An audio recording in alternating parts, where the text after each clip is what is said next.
I wanted to create a dialectic or express or retell a dialectic or reformulate it, which is between the Normans and the Saxons.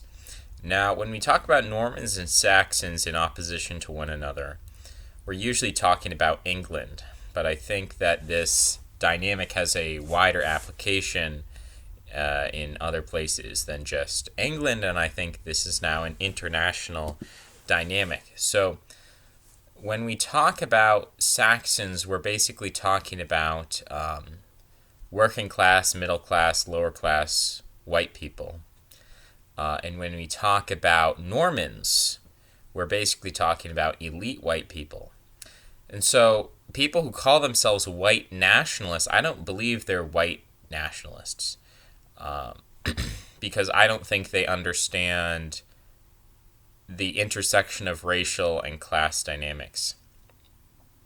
You have white people who are Normans, and these people are internationalists. They can speak different languages.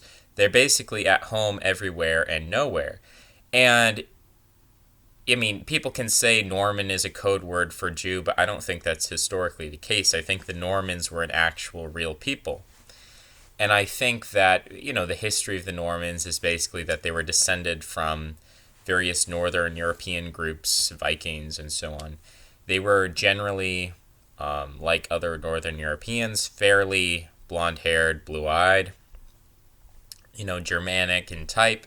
And the Franks are another good example of this, of a people who, among the Germans, who are mostly Arians, that is, they were not Trinitarian Christians. It has nothing to do with Arians as in a racial theory. It's followers of Arius, so they were non-Trinitarian Christians. The Franks were one of the few German groups who were Trinitarian Christians, and so then they became this very important people because they were able to ally with the Catholic Church, which ultimately won this sectarian war between the followers of Arius and the Trinitarians.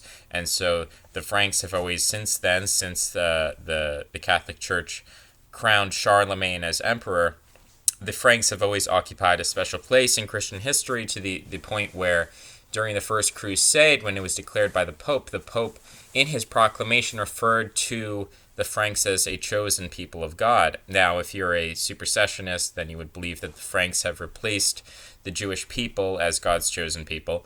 Or you could be a compatibilist about it and say that the Franks are just they've sort of been grafted onto the tree of Israel, and so now they're an additional chosen people in addition to Israel. But the Franks, and I touched a bit on this in my last video, the Franks and Normans and all of these sort of European aristocrats who are descended from Charlemagne and from the Norman aristocracy, these people believe themselves to be a different type, maybe not a different species, maybe not a different race, but they certainly see themselves as distinct from the people they rule over. So the Normans are very conscious of this distinction between Normans and Saxons, and they understand this very well.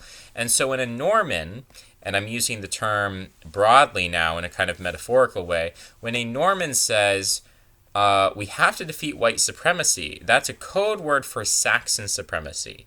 When a white nationalist says, we have to preserve the white race, what they really mean is we have to preserve the Saxon type. And I don't think people really understand when white nationalists talk about white nationalism and when Normans talk about white supremacy, I don't think people understand how these terms are actually used. And it's not enough to just talk about class in terms of socioeconomic status. So you can have a Norman outlook on life and still be, poor or middle class or whatever. And you could also be a Saxon and be rich. And this is basically Donald Trump right now. Donald Trump, he is a reality TV show host, and he has been for quite some time. He used to have a show called The Apprentice. Now he has a show called President of the United States, and that's something that's broadcast all the time, all over the nation. So when you understand things from that perspective, you start to understand, well, we can't totally decipher, is Donald Trump really an actual person, or is he just a character played by a man? It's really not easy for us to discern that. And I'm agnostic about it. I don't really care whether that's genuinely who he is behind closed doors, or whether this is a persona he's put on, because those kinds of questions are extremely difficult to answer. What's really truly in the heart of a person, especially someone who's part of this Hollywood apparatus, this media apparatus, where everyone, I mean, look at Ronald Reagan as another example of someone who is very involved with Hollywood and then became president, and a conservative one as well. So, Trump is playing the part of a Saxon king. He's king of the Saxons. He's rich, but he has this Saxon mentality. And I've described the Normans as basically being people who have no attachment to a linguistic group. They have no attachment to a physical geographical area. They have no attachment to a tribe and to a people other than their own little special Norman tribe. And so they don't see themselves as white. They see themselves as Normans. So when they talk about white supremacy, they are really talking about the threat of a Saxon revolt. Now the Saxons... the Saxons are generally people who are straight talkers. They're not really interested in esoteric religion. Saxons are people who, they're more concerned with the symbology of religion than the actual mystical content of that religion. So whereas a Norman is someone who, Normans are typically perennialists. They're people who say, well, there's truth in Buddhism and Christianity and Islam, and all religions have truth to them. And, so basically the popular religious idea for Normans is perennialism. And that tradition goes back to the alchemists of the medieval period, who, gave rise to the Renaissance, gave rise to the Enlightenment. So the alchemist tradition, which is a pre-Christian tradition, that's really the Norman religious tradition, and it today expresses itself as perennialism. The Saxon is someone who doesn't really care so much about the meaning of religion or the meaning of God or theology. The Saxon is someone who cares about the symbols of religion because those symbols for him are tribal markers.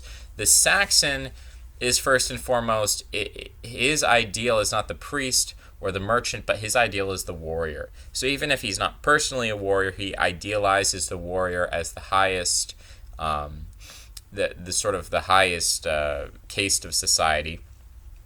And so the Saxon says that we need to defend the nativity scene, we need to defend the Christmas tree, we need to defend the cross, we need to defend the Ten Commandments. Not the meaning of that's irrelevant, but the symbology of it.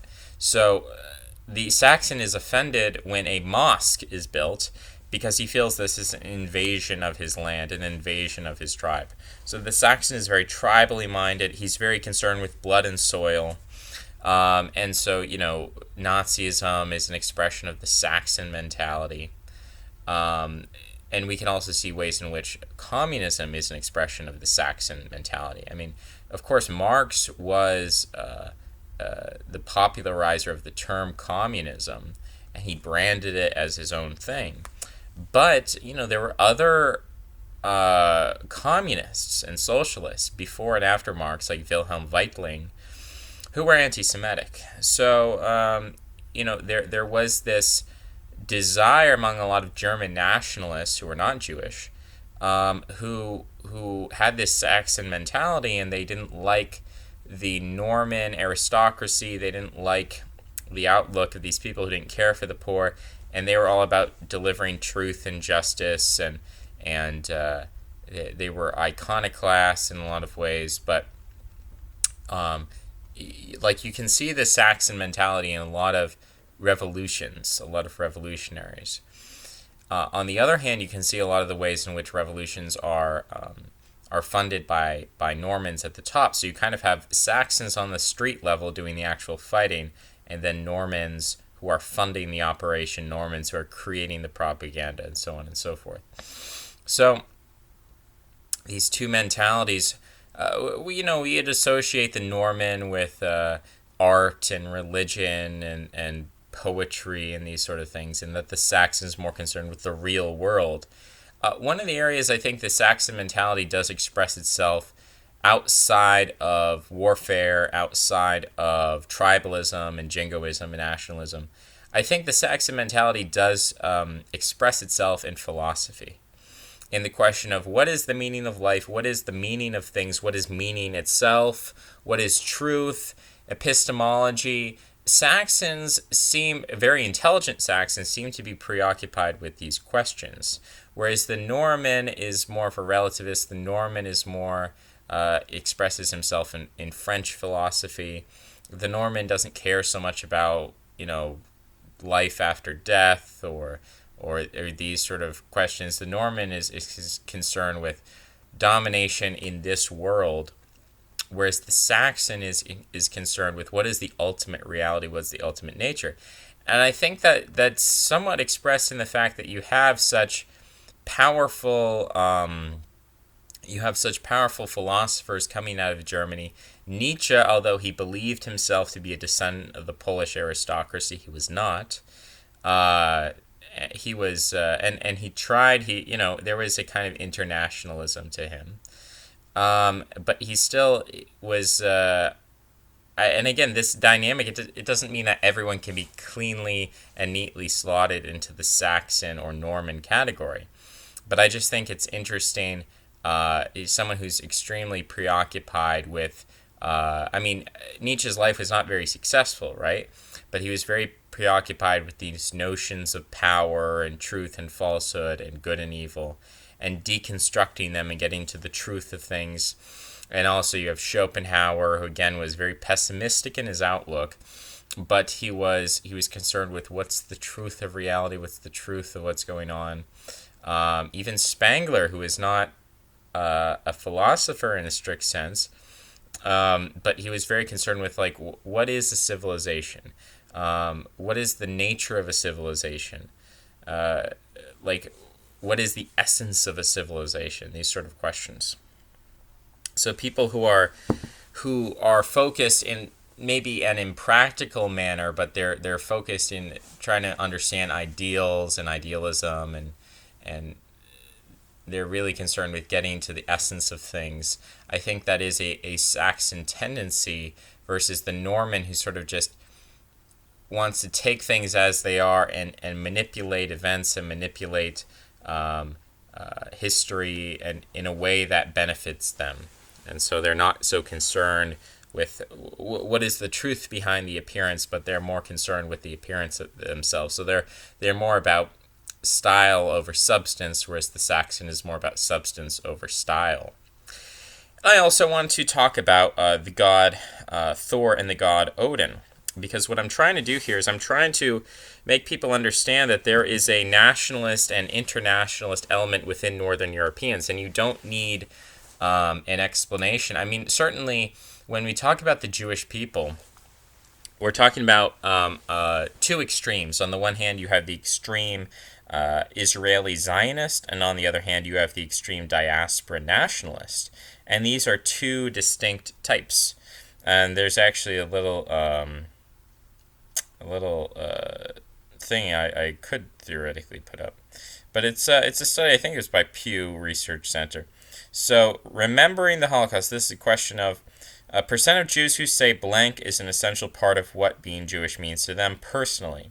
So remembering the Holocaust, Israeli Jews, 65%, U.S. Jews, 73%. So Israeli Jews don't care nearly as much about the Holocaust. Here's one, leading an ethical and moral life. Israeli Jews, 47%. U.S. Jews, 69%. So huge difference there. And I think what that means for U.S. Jews is we need to be dedicated to social justice, to prevent another Holocaust, whereas Israeli Jews aren't really preoccupied with that. And in fact, Israeli Jews, when they hear morality and ethics, they think about the destruction of Israel at the hands of Palestinians, and they're concerned with surviving no matter what the moral or ethical cost. Then you have observing Jewish law, Israeli Jews 35%, U.S. Jews 19%. So again, you see a huge difference there. Living in Israel, caring about Israel. So Israeli Jews, 33% U.S. Jews 43%, which is a very interesting statistic that Israeli Jews care less about being in Israel than U.S. Jews. U.S. Jews seem to think that Israel is this really important thing that Jews need to be concerned about. Israeli Jews are just like, whatever, it doesn't matter to live in Israel or not. And the question was phrased differently. So to diaspora Jews, they asked, is it important to care about Israel? Israeli Jews asked, is it important to live in Israel? I think if they were both asked, is it important to support Israel, that would have produced some different outcomes. Is it important to defend Israel from its enemies? That would be another question entirely. So I think that's a little bit of a flawed question. And then we have working for justice and equality. Israeli Jews, 27%. Israeli Jews clearly don't care about justice and equality. U.S. Jews, 56%. They say this is an essential part of what being Jewish means to them personally. So obviously, again, you see a different strategy there, that Jews, when they have their own ethno-state, justice and equality mean nothing to them, and in fact, these are enemies to Jewish life. And on the other hand, diaspora Jews view it as a vital lifeline. Then you have eating traditional Jewish foods, 14% for U.S. Jews, 18% for Israeli Jews. Being intellectually curious. Here's a huge, huge difference. Israeli Jews, 16%. So those are the lovers of Netanyahu. And then you have U.S. Jews, 49%. So there's your Allen Ginsberg's. Huge difference. Having a good sense of humor. Israeli Jews, 9%. No sense of humor.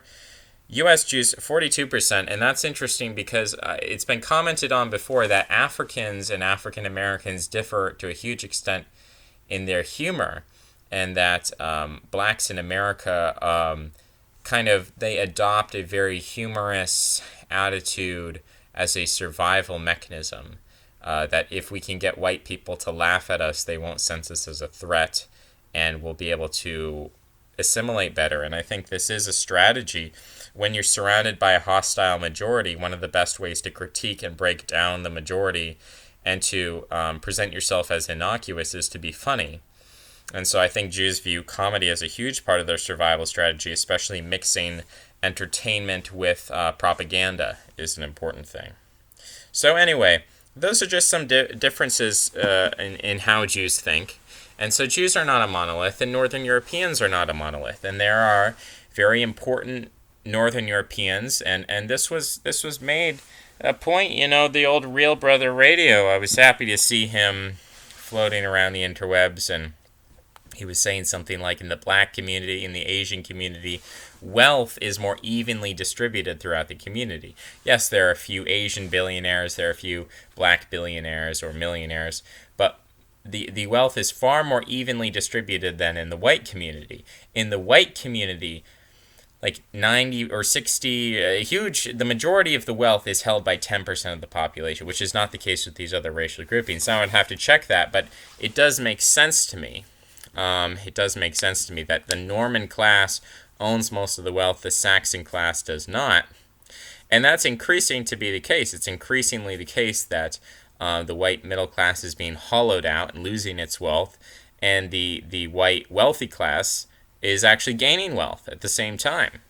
It's, surprising, but that is what's going on. So I did want to bring up Thor and Odin, and I wanted to talk about how basically Odin is a patron of alchemy and a patron of magic. Thor, on the other hand, is a patron of farming and agriculture, and people don't often know this because we have a popular conception of Thor as a god of war and Odin as like a Gandalf figure, which is not entirely wrong, but it's flawed. Thor was basically viewed as god of like primeval nature, thunder, but also rain and the seasons and things like whether the harvest is going to be good or whether the weather is going to be good. So they viewed Thor as basically the god of weather, whereas Odin was a more esoteric god, the god of kings, and therefore the god of Normans. So Odin dives into the alchemical tradition, into magic. He's hung on a tree, which again we have to question, is that a pre-Christian or a post-Christian myth? It's hard to tell. But then there's obviously seems to be some kind of link there between the crucifixion of Odin and the crucifixion of Christ, because it's a voluntary crucifixion. He loses an eye. There's something feminine about Odin, because the magical arts are like traditionally shamanic, androgynous, feminine. And he's very interested in runes. So again, the obsession of Normans with the written word, with the power of symbology. Whereas Thor is more of a just one-to-one, direct, explicit correlation between what Thor wants and what Thor gets. If Thor's angry, there's lightning. If Thor's, energetic, then the weather will be energetic. If he's passive, then the weather will be calm. So there are... Thor is this very visceral, he sort of wears his emotions on his face, whereas Odin is cryptic, Odin is esoteric, Odin is hidden. Odin always presents himself as a hidden figure, as a mysterious figure, whereas, Thor charges in with his hammer, and he's riding his six-legged horse, and he's just appearing as himself. He's honest. He's ernst. Whereas Odin always appears as a mysterious figure. He's often appeared as a cloaked man. You don't quite know who he is, or maybe there's like a raven, and that's the presence of Odin. So Odin, he's kind of more mystical, and that's really more the style of the Normans, whereas Thor is more the style of the Saxons. So, ultimately, Odin is a god of war, and Sun Tzu says, Chinese war maker says, that a war is basically best conducted using secrecy and cleverness and diversion and all of these tactics of lying and deception. And that's really how you make a good war, is you use the power of deception. And so it's fitting, therefore, that Odin is the god of war, whereas Thor is the god of farmers. He's the god of people who are concerned with just the plain truth of things, and they're not really concerned with deception. So it's interesting. Then you have the character of Loki, who's associated with this deception, being kind of like the brother of Thor. But I think Loki really just serves to be a foil for Thor. Loki really just highlights the goodness and the earnestness of Thor, and the fact that he's this honest and open guy. But I think really the real trickster god of Norse mythology is actually Odin. Odin is very mysterious. He's always deceiving people. He's always manipulating people for his own ends. You see this in the way he appears to manipulate events without revealing himself. He's always interjecting himself. He never wants to make himself known. I mean, who does this sound like? This sounds like a shadowy elite government. Right, and so the Normans, this is their strategy. I mean, if I was a wealthy person, if I wanted to control the world, let's say I did have control of the world, I would never want to make myself explicit. I would never want to appear to people as a powerful person. I would always hide behind others. And so when you look at the lists of the world's richest people, I have to assume that if I had all the power in the world, if I was really the richest person, I would never want to appear on one of these lists. I would want to conceal my wealth and make myself seem much less rich than I was, and actually control the people who did appear at the top. I would want figureheads and scapegoats. So if anything ever went wrong, they would be the people targeted, not me. So that really is the Odinic way. That is the way of Sun Tzu. That is the Norman way of, if you have power, to use it in a clever way and to deceive people.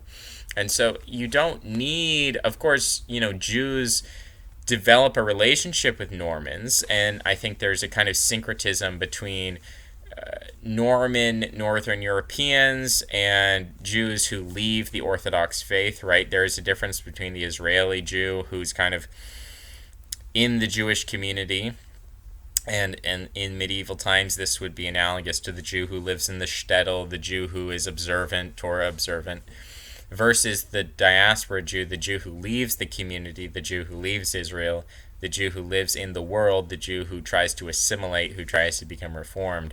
That tension, that dynamic has been around for a long time, and these people and the Normans have kind of syncretized with one another and become sort of indistinguishable in a lot of ways, even though they still are distinct to this day. But there's been a lot of interbreeding, there's a lot of been mixing and so on. So they have developed a kind of working relationship with one another where really their interests overlap a lot more than they disagree. And the enemy of both is the Saxon, and National Socialism was seen as this very Saxon ideology. And that's why they hate it. They hate it not... Look, what I'm trying to say here is that National Socialism is not some kind of foundational... Like, it's not that the essence of evil is... It's not like evil is this circle, and within the core of evil is this thing called National Socialism. What I'm trying to say is that National Socialism is an expression of Saxonism. It should be called National Saxonism, not National Socialism, under the paradigm that I'm talking about. And so, of course, there were people within National Socialism who had a Norman idea of themselves. You know, Himmler had all kinds of esoteric ideas, and he was very successful in organizing the SS, and the SS was a very successful organization in war making. It was, I mean, you would expect that if Himmler was a hack, like Goering was a total failure with his Air Force. He said the Air Force could do, you know, some certain task, and it was totally incapable. It failed every time. You know, and he didn't have a good command of the Air Force.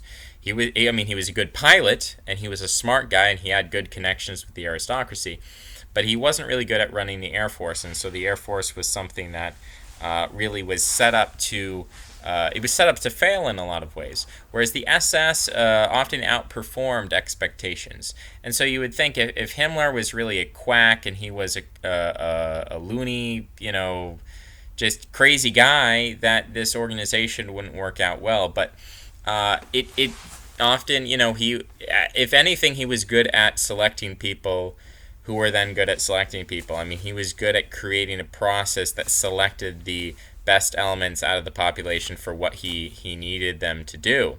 So they were doing more with less resources than most other elite units.